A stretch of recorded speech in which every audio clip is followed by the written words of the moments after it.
இயேசுவில் அன்பார்ந்த சகோதர சகோதரிகளே, இன்று நாம் ரோமை திரு அவையின் முதற்கனிகளை, முதல் மறை சாட்சியரை ஒருங்கிணைந்த முறையிலே சிந்தித்து நன்றி பெருக்கோடு எல்லாம் வல்ல இறைவனை வாழ்த்துகின்றோம், போற்றுகின்றோம், ஆராதிக்கின்றோம், நன்றி செலுத்துகின்றோம். அந்த முதற்கனிகளின் முதற்கனிகளாகிய இருவரை நேற்று ஞாயிற்றுக்கிழமையாக இருந்தாலும் அவர்களை மையமாக வைத்து திருவழிபாட்டை கொண்டாடினோம். அது எதை நமக்கு உணர்த்துகிறது என்று சொன்னால், ஆண்டவர் இயேசு கிறிஸ்துவுடைய மறைபொருள், அவர் வெளிப்படுத்திய மறைபொருள், அவர் வாழ்ந்து காட்டிய அந்த மறைபொருள், நமக்காக பிறந்தார், நமக்காக வாழ்ந்தார், நமக்காக மரித்தார், நமக்காக அடக்கம் செய்யப்பட்டார், நமக்காக உயிர்த்தார், நமக்கு அந்த நம்பிக்கையை கொடுத்து நம்மை நடித்திருக்க மீண்டும் வருவார் என்ற அந்த மறைபொருள் அந்த இரண்டு முதற்கனிகளிலே நிறைவேறி இருக்கின்றது என்பதை நமக்கு உணர்த்துவதற்காகத்தான் தாய் திரு அவை ஞாயிற்றுக்கிழமையிலே அந்த இரண்டு முதற்கனிகளாகிய புனித பேதுரு, புனித பவுலின் மறை சாட்சியத்தை நினைவு கூற நம்மை அழைத்தது. அதை நாம் சிறப்பாக கொண்டாடி இருக்கின்றோம். அதனுடைய தொடர்ச்சியாக என்று நாம் மற்ற மறைசாட்சிகளையும் மறந்துவிட முடியாது. அவர்களும் அத்தகைய பேச்சினை பெற்றவர்களாகத்தான் வாழ்ந்தார்கள் என்பதற்கு வரலாறு சான்று பகர்கின்றது. முதல் நூற்றாண்டின் 2வது பகுதியிலே நீரோ மன்னன் கொடுங்கோலனாக ஆட்சி புரித்து கொண்டிருந்தான். கிறிஸ்தவர்கள் என்றால் அவனுக்கு அருவருப்பு. எனவே ஏதாவது ஒரு முகாந்திரத்தை வைத்து அவர்களை தொலைத்து கட்ட வேண்டும் என்று எண்ணிக்கொண்டிருந்த பொழுது அவனுக்கு ஏற்படைய விதத்திலே ஒன்று நிகழ்ந்தது. ரோமை நகரமானது திடீரென்று தீப்பற்றி எரிந்தது.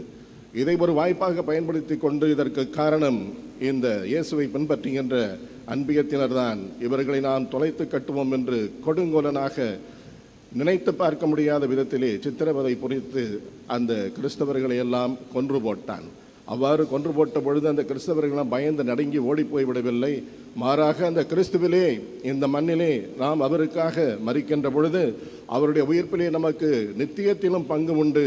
இந்த மண்ணிலே இந்த உயிர் ஒரு சில ஆண்டுகளுக்குத்தானே, நித்தியத்திற்கும் அந்த ஆண்டவரில் வாழ்வதற்கு இந்த உயிரை நான் இவ்வாறாக காணிக்கையாக அர்ப்பணிக்க முடியும் என்றால் அதை நான் அர்ப்பணிக்க தயாராக இருக்கேன் என்று போற்றி போட்டுக்கொண்டு, காய்மகாரப்பட்டு கொண்டு அவர்கள் தங்கள் உயிரை கொடுத்தார்கள் என்று திருச்சபை வரலாற்றிலே, அந்த மறைசாட்சியின் வரலாற்றிலே நாம் ஆங்காங்கே படிக்கின்றோம்.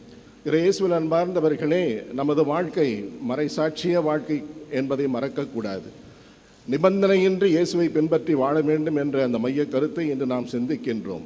இன்றைய நற்செய்திக்கு வருகின்ற பொழுது பாருங்கள், ஆண்டவர் இயேசு கிறிஸ்து என்னை பின்பற்றி வாரும் என்ற அந்த உறுதியான வார்த்தைகளைத்தான் நமக்கு கூறுகின்றார். என்னை பின்பற்றி வாரும், அதில் இருக்கக்கூடிய ஆழத்தை நாம் புரிந்து கொள்ள வேண்டும்.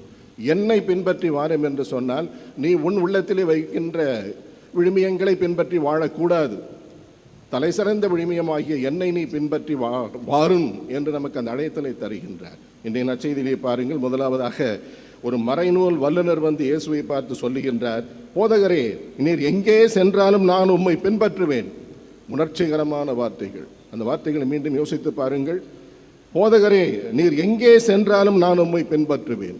உணர்ச்சி மிகுதியினாலே கொந்தளிக்கின்றார், எரிமலையைப் போல கக்குகின்றார் தன்னுடைய உணர்ச்சிகளை.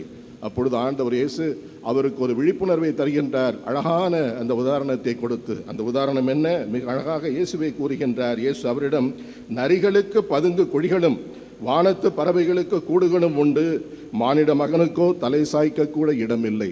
எனவே இறைவார்த்தை இந்த மண்ணிலே வாழ்வதும் அதை அறிவிப்பதும் எத்துணை இன்றியமையாதது.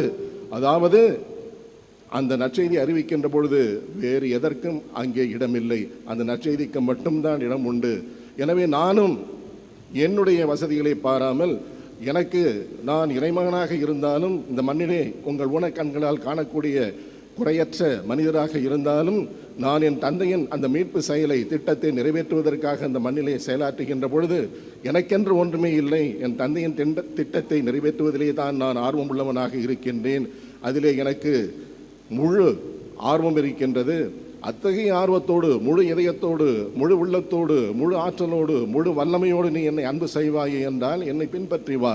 நான் செல்லுமிடமெல்லாம் நான் உன் பின்னால் வருவேன் என்று சொல்லிக் கொண்டிருப்பதனால் ஒரு பயனும் இல்லை, மறைநூல் வல்லுநரே என்று இயேசு அவருக்கு ஒரு விழிப்புணர்வை கொடுத்து, எத்தகைய ஆற்றுப்படுத்தப்பட்ட உள்ளத்தோடு அவரை பின்பற்ற வேண்டும் என்ற ஆழமான அந்த வெளிப்பாட்டை அவருக்கு தருகின்றார். அது மட்டுமல்ல, அடுத்த நிலையிலே நாம் பார்க்கின்றோம், இயேசுடைய சீடர்கள் இருக்கின்றார்கள்.